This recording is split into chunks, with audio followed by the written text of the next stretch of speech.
Git and Blue Canvas here and how they can be used together for various roles in your company here shortly. Awesome. Thanks. I just had to turn on the recording. So this will be recorded for anyone that wants to look at later. And not present in the webinar today is our good friend, Linus Torvalds. Probably a lot of you guys know him as the creator of Linux. He's actually also the creator of Git, which is kind of the dominant source control platform out there today. He's also known as a fairly grumpy old man, self-known on the internet. But I want to start with a really quick story about Linus and what he did with Git and kind of how that changed the software world, and then we'll dive into the demo. Well, in 2005, Linus got kind of frustrated with their distributed source control system that they were using at the time for the Linux project. So in one weekend, he got together and kind of hacked what became Git, and it was an improvement in a lot of ways over what was available today or at that time. But it was kind of mostly adopted by people on the Linux kernel and kind of hardcore hackers. It wasn't that widely adopted, and so you still had a situation where in 2005 till about 2008, you still had people kind of just logging into production, making changes, and hoping for the best. There wasn't a consistent tradition of using source control. And you even had 9 years ago people kind of asking these types of questions on Stack Overflow, and it was actually still kind of a source of debate. People were thinking, yeah, if I'm just a single developer, do I really need version control? Well, in 2008, things changed. GitHub came on the scene with their famous Octocat here.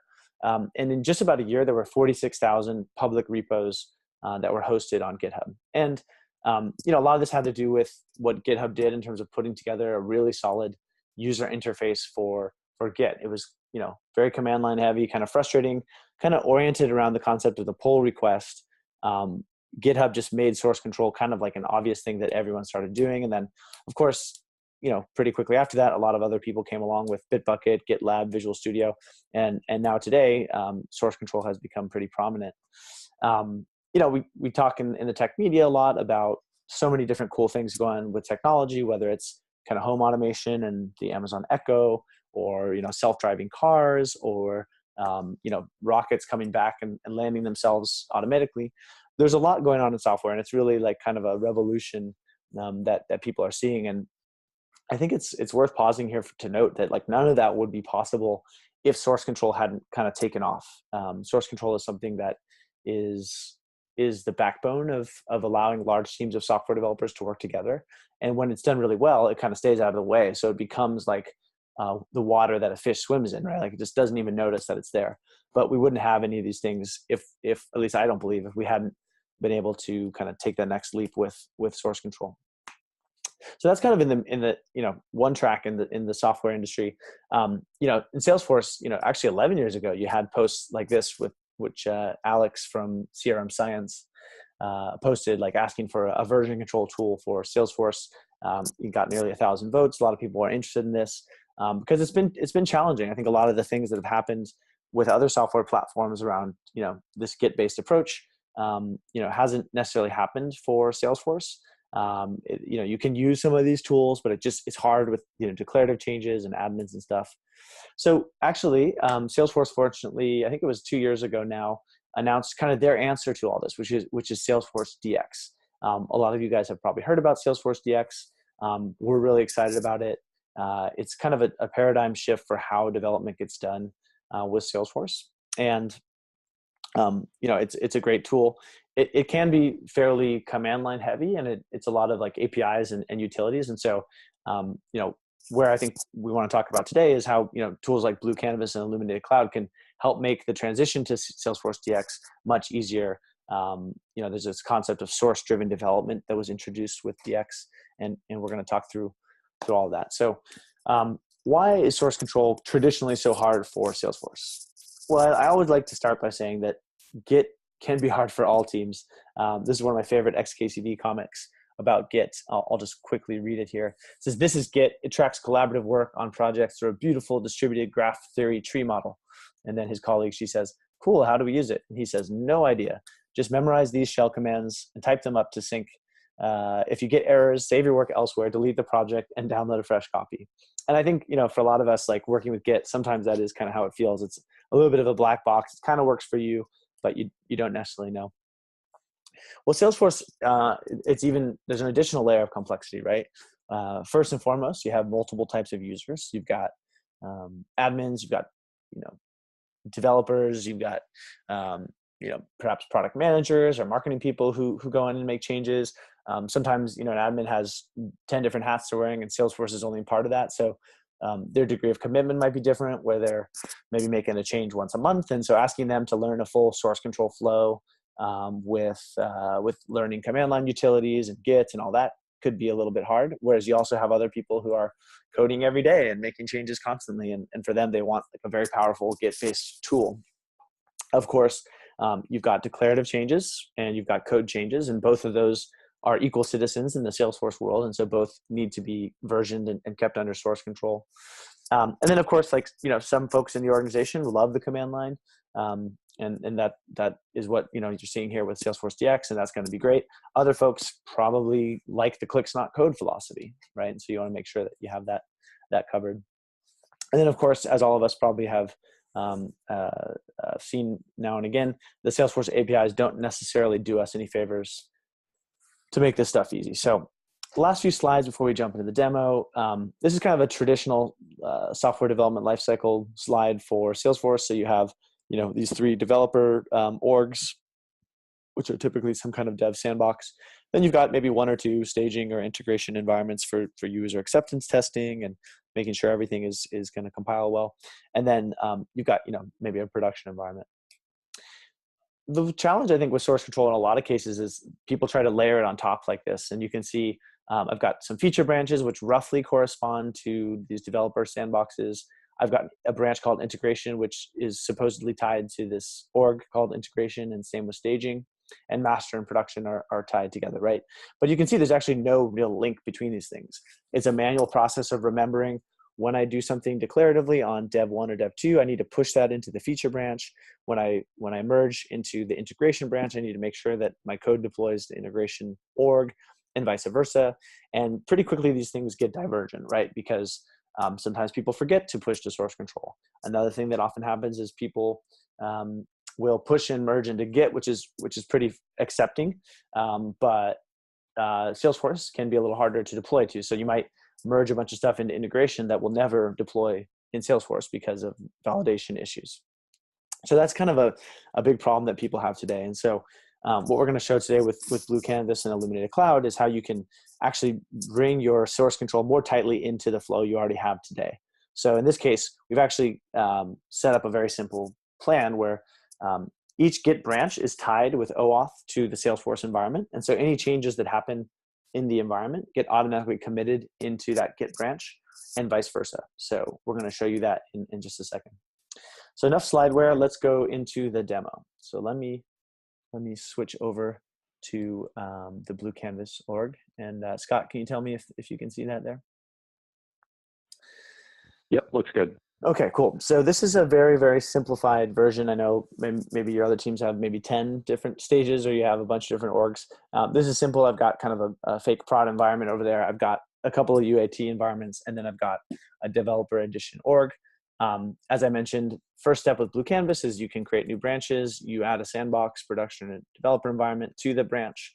You go through a very simple Salesforce OAuth flow. Now, I'm not going to do that here since we've already connected it, but you can see how easy that is to get set up. And once you've done that, we're able to actually listen for changes automatically and commit it into the org. And so to kind of show that next, I'm going to pass it over to Scott, who's going to make some changes as a developer, wearing his developer hat. And then I will be kind of the admin doing some admin changes, and we'll show this flow of how these things work together. So I'll pass it over to Scott. Got it. You see my screen all right? Yep, looks great. Great. So what I'm going to do first is I'm going to create a project, just an IDE project against the one of the orgs that Jack has linked in the Blue Canvas. And that'll allow us to collaborate. You know, in this case, Jack's going to be wearing more of an admin or a declarative developer hat, and I'm going to be wearing more developer hat. The IDE allows you to create projects from multiple different sources. You can create directly from an org, from version control, from a local file system. I'm going to create this one from the org, and as I do so, we can discuss why I wouldn't create it, because Blue Canvas is making the org look like a Git repo, but there are some reasons I wouldn't want to do that, or at least it's a more advanced topic. So I'm going to go in and just choose connection to that exact same org, and it's going to list the metadata in the org. And so it has all the developer-oriented metadata already selected: Apex, Visualforce, Lightning, static resources. There's actually a custom object that I want to go ahead and pull down too. It's a book object that happens to support some of the other codes that can be in here, and then a workflow. So you can just update your metadata subscription. And then what I'm going to do is tell it where to put the project. Just Blue Canvas demo looks great, and I'm going to tell it to create the project. And it's going to retrieve that metadata that I selected and pull it down so I can work with it as a developer.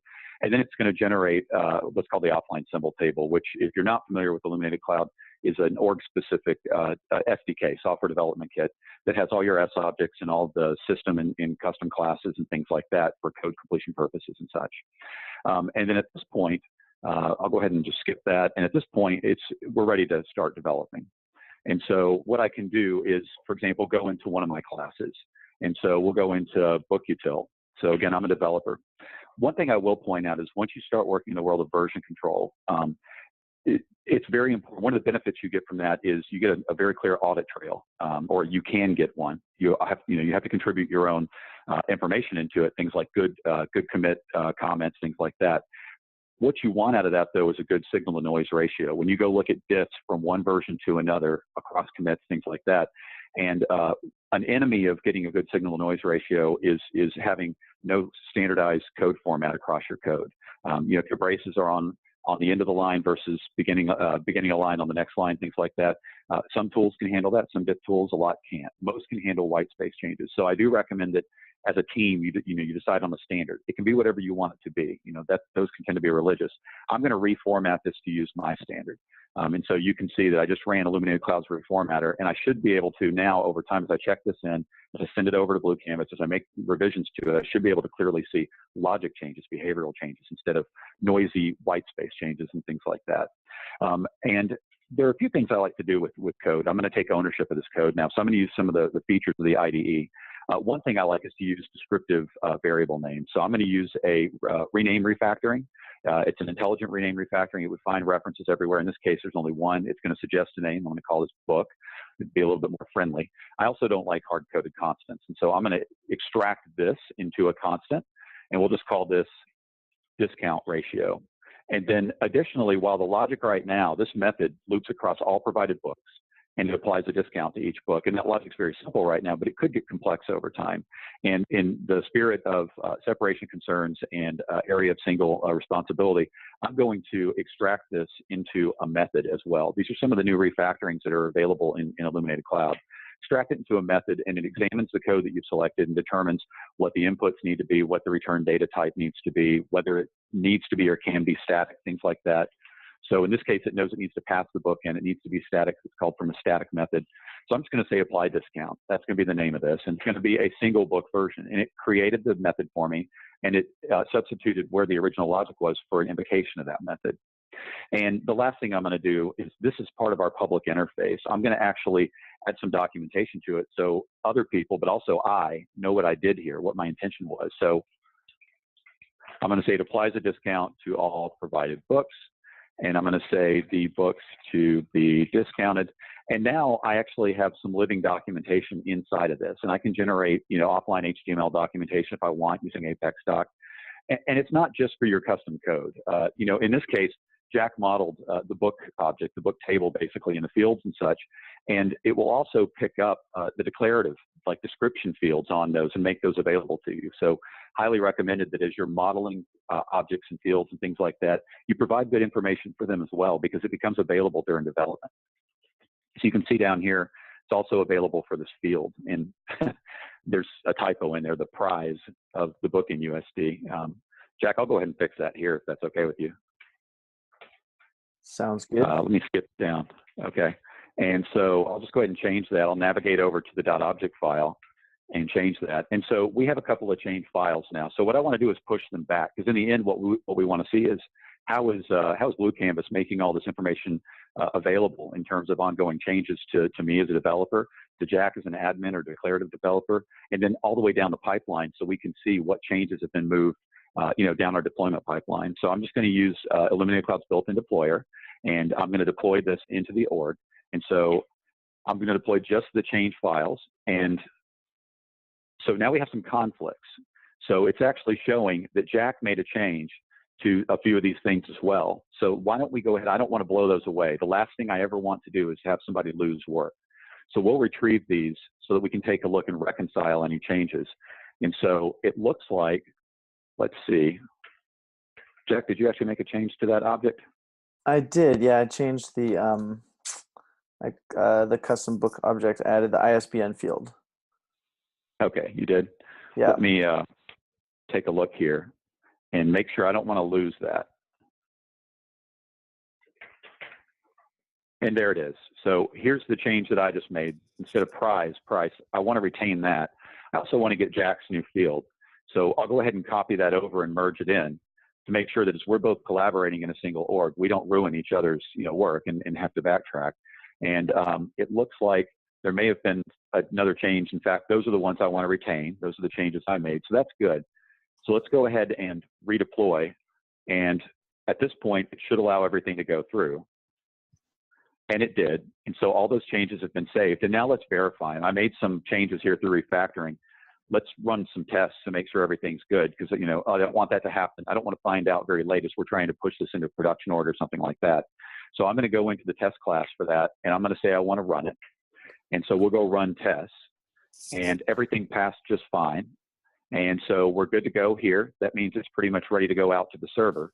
And now what we can do is take a look at, for example, we can take a look at some of the logs of things that have happened. So for example, I just ran tests here. Everything ran fine. And then additionally, some other built-in tools that are good for both developers and admins here. Let's say that I wanted to go out and query some data in the org. And so I want to find all books. And in fact, I want to do a select star. I always like to show this because it's something that's conspicuously missing from SOQL. It's available in really every other query language dialect.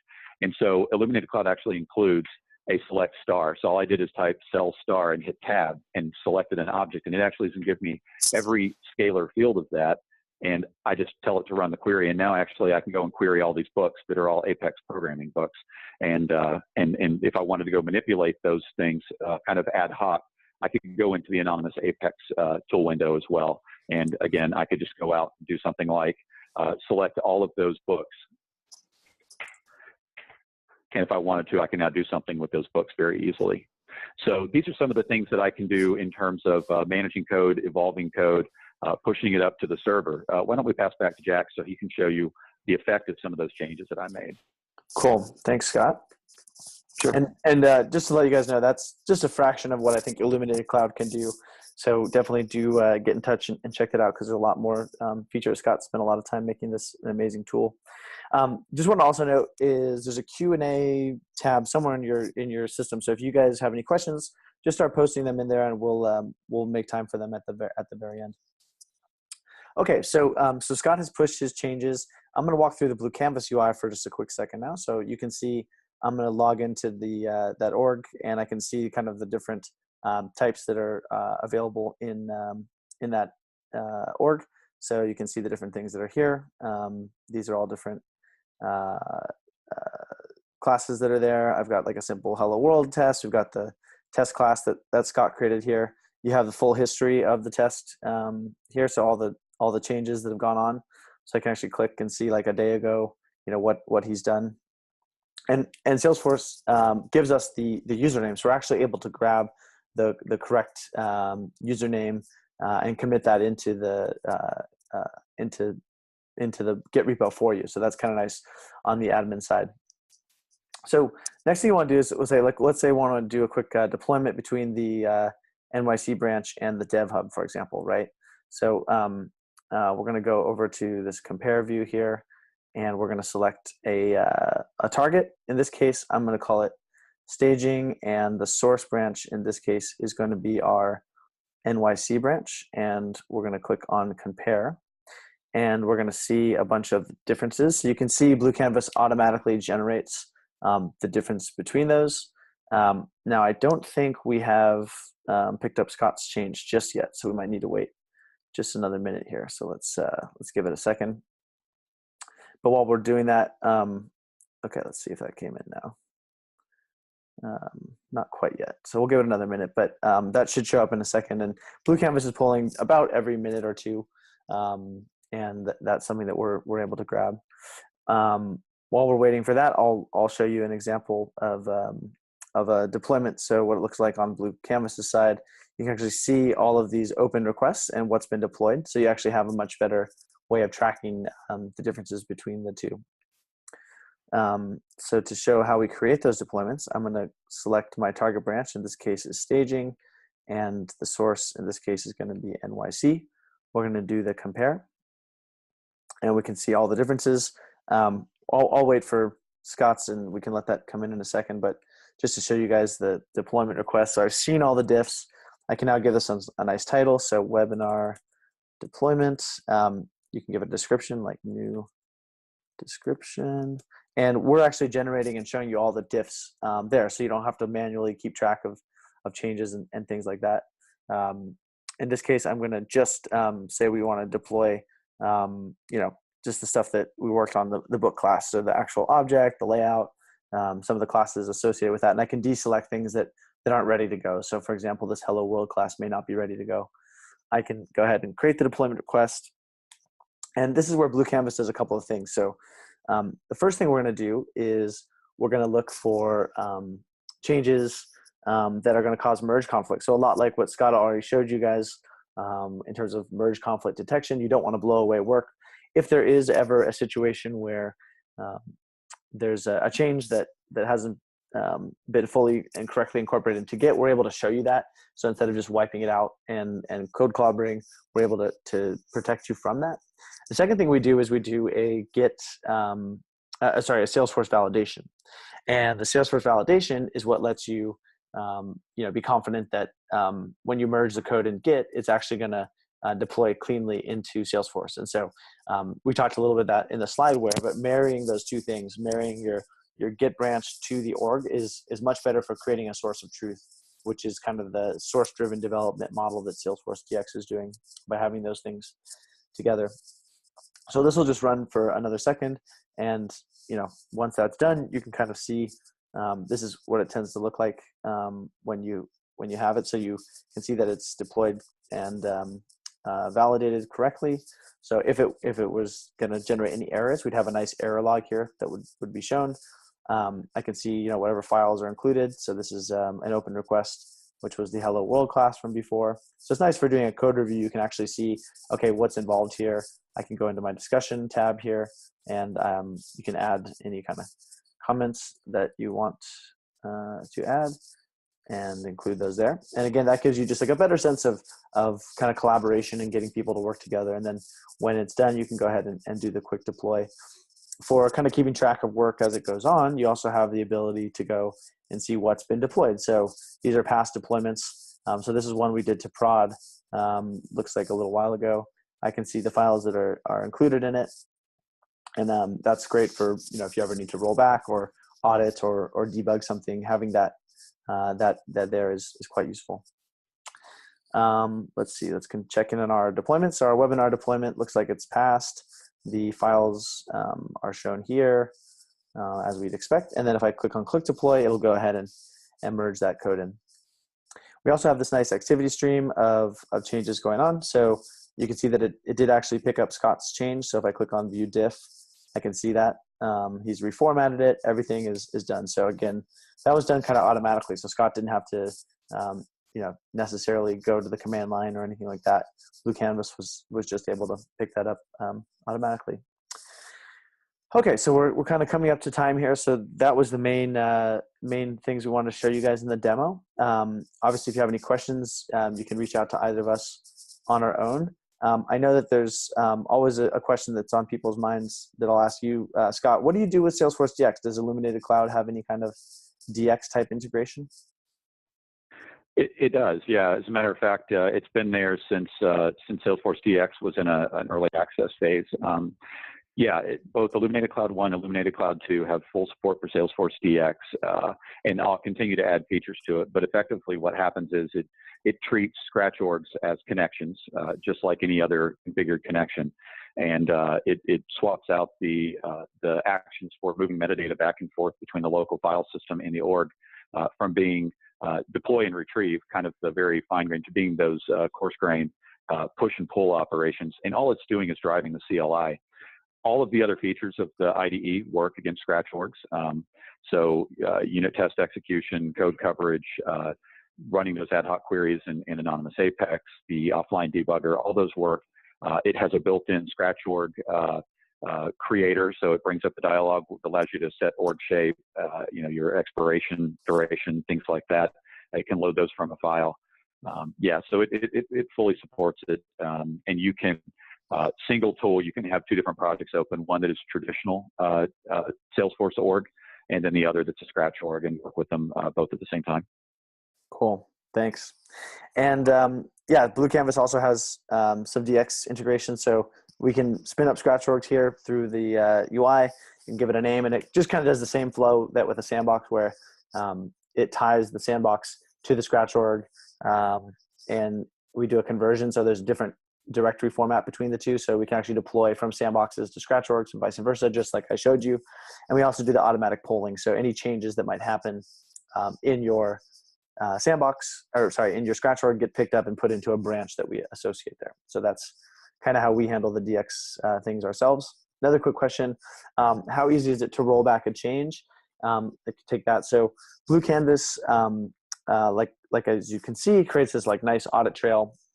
Unfortunately, today there's no easy rollback button where you can just push one button and roll back, and that's largely due to the interlinked dependencies that happen in these things. So there's definitely some manual steps that are involved in doing a rollback. So you'll have to kind of piece together, which pieces you want to roll back. But you can use Blue Canvas to see those diffs, see that history, and actually create the changes. Let's see. Another quick question was: does a deploy do a simple branch merge, or does it do some sort of squash and create a new commit? Good question. It's a branch merge, so it's basically doing a merge action as we're also doing a deployment via the Salesforce APIs.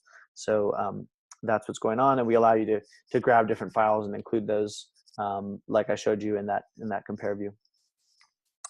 So we're kind of running up on time. So if anyone else has any other questions, I would encourage you all to email team@bluecanvas.io. And Scott, what's the best way to ask questions? I know you have some forums and things on your website. Yeah, I mean, that email address is certainly fine. There are public discussion groups, and there's a public issue tracker.